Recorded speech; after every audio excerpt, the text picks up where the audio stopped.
It was supposed to be a simple family reunion, the kind that happens once every few years when schedules, jobs, and miles of distance finally give way to tradition. The ranch had been in the family for generations, a sprawling property with wide open fields, a rustic barn, and a house that carried the echoes of countless gatherings. Every summer, someone suggested bringing everyone back together, and this year it was my turn to host. The preparations had been months in the making. Invitations went out, food was ordered, and distant cousins confirmed flights. This was the kind of reunion where laughter spilled louder than the music, where kids darted around with sparklers, and where the old folks sat in rocking chairs, swapping the same stories as always. It was family, messy, noisy, but ours. But there was one complication I hadn't anticipated. The ranch, though sitting on acres of private land, was technically inside the jurisdiction of a neighborhood with a homeowners association. My grandparents had bought the property before the HOA even existed, yet somehow, through the tangle of bylaws and paperwork, we were expected to comply with their rules. And that meant people like Karen. Karen was the self-appointed protector of the neighborhood. A woman who took HOA guidelines less as suggestions and more like commandments handed down from above. She had a permanent scowl carved into her face, a clipboard that seemed glued to her hand, and the uncanny ability to appear at the worst possible moment. Everyone had a story about her, from the time she measured someone's grass with a ruler to the incident where she issued a violation for Christmas lights being taken down too late in January. The morning of the reunion, trucks began rolling in.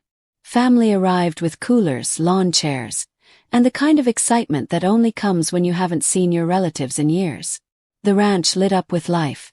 Music trickled out of portable speakers, and the barn doors swung open to reveal tables stacked with food.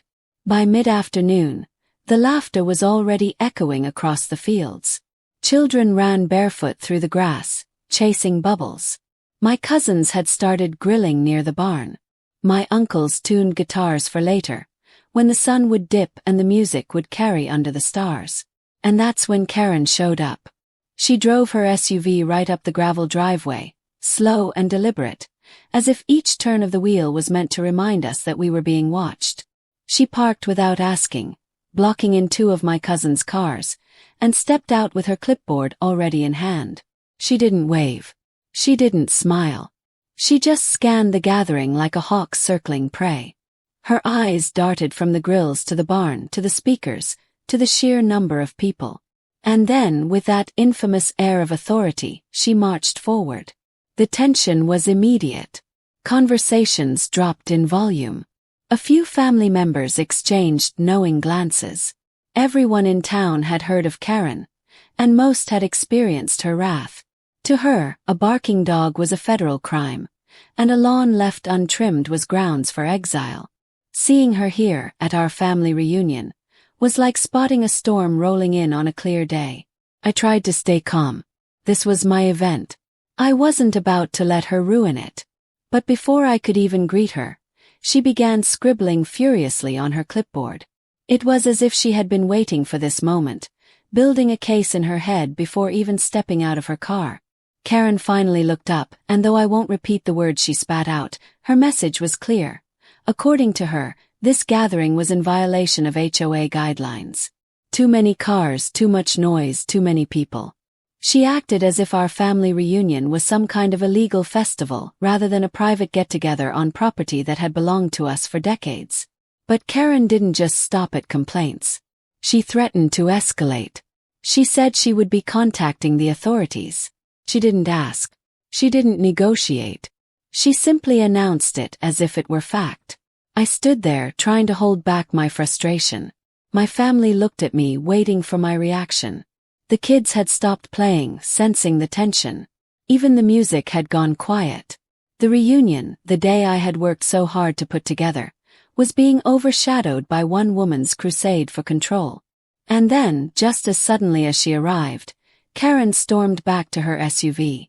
The slam of her car door echoed like a warning shot. The tires crunched against the gravel as she sped off, leaving behind the promise of trouble. I knew what was coming next. Karen was going to call the police. And she had no idea who she was about to involve. Because the police chief, the one she was undoubtedly rushing to contact, wasn't just some stranger. He wasn't just another official. He was my uncle. And if there was one person who knew exactly how Karen operated, it was him. The stage was set. The reunion had become more than just family bonding. It was now a clash of authority, entitlement, and family ties. And Karen, armed with her clipboard and a phone call to the cops, had just set it all in motion. As the sun lowered in the sky, painting the ranch in warm light, everyone seemed to hold their breath. The kids went back to their games, the grill smoke curled upward again, but the shadow of Karen's threat lingered like a storm cloud on the horizon. We all knew the next chapter of this reunion was about to begin. The reunion carried on, but the mood had shifted. Even as the smell of grilled meat hung in the air and kids continued chasing one another through the fields, there was a quiet undercurrent of tension. Everyone had seen Karen drive away, and everyone knew she wasn't the type to let things go. My cousins whispered about what she might do next. Some thought she'd just file another complaint with the HOA board like she always did. Others knew her better. Karen thrived on escalation. She wasn't satisfied with a warning or a letter in the mail. She wanted control. She wanted people to bow to her authority, even if it meant dragging the police into situations that didn't warrant their time. I tried to keep the reunion on track. My aunt called everyone over for food. Plates were filled, and laughter started trickling back. But just when it felt like the mood was lifting, the distant sound of tires crunching over gravel reached us. This time it wasn't Karen's SUV. It was 2 patrol cars. They rolled up slowly, their lights off but presence undeniable. Conversations stopped again, forks clinked against plates, and every head turned. The reunion had become a spectacle under the weight of flashing uniforms, even without sirens blaring. Out of the first car stepped 2 officers, hands resting casually on their belts. They didn't look hostile, just cautious. Out of the second car came a man whose presence shifted the entire atmosphere. The police chief. Tall, broad-shouldered, with years of authority behind him. He was a man who didn't need to raise his voice to command attention. He took in the scene, the barn, the food, the laughter frozen midair, and then his gaze landed on me. And that's when the tension broke. Because the police chief wasn't just some stranger arriving to enforce order. He was my uncle. I could see recognition flicker in his eyes, the faintest grin tugging at the corner of his mouth, though he quickly masked it with professionalism. He scanned the gathering once more before looking toward the road, where Karen's SUV had pulled in behind the police cars. She had followed them, clearly eager to watch the law shut down my family reunion. Karen wasted no time. She jumped out of her car, waving her clipboard like a badge of honor. She launched into her tirade before the chief even asked a question. Loud enough for everyone to hear, she accused us of disturbing the peace, blocking traffic with too many cars, violating noise ordinances, and running what she described as an unauthorized event. The officers stood silently, watching her with the kind of patience that comes from years of dealing with overzealous complainants. But my uncle, he didn't so much as flinch. He let her talk, let her spill every accusation she had been rehearsing since she left my driveway. And then, finally, he turned his attention back to us. It was almost comical, the way Karen's certainty began to waver. She expected compliance, citations, maybe even the reunion being shut down. Instead, she watched as the chief of police walked straight past her and into the crowd of my family. He shook hands with my father. He patted one of my cousins on the shoulder. He even grabbed a plate of food, holding it casually as if he were just another guest at the party. Karen's face turned a shade of red I didn't know was possible. The chief finally addressed her, calm but firm. He explained that the ranch was private property, that we were within our rights to host our family here, and that the police had no grounds to interfere.